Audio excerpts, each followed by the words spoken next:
Hey everyone, welcome back to our channel How to Login. In this video, I'm going to be showing you how you can download and install Twitter on your Android device. So if this sounds helpful to you, then watch this video till the end. And also subscribe to our channel if you are new and turn on the notifications so you don't miss any of our upcoming videos. Firstly, head over to the Play Store on your Android device. And then in the search bar type in Twitter.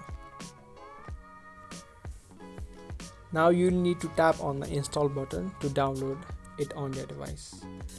You can also download Twitter Lite because it will take less storage and will use less data. The download duration will depend upon the speed of your internet connection.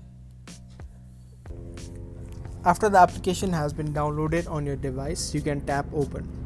Now from here you will be able to sign up to Twitter, or you can also log into your account if you already have an account. So that's all for this video. I hope you guys liked this video. If you did, then give this video a thumbs up, and we will be soon back with more videos such like this. Thank you all for watching.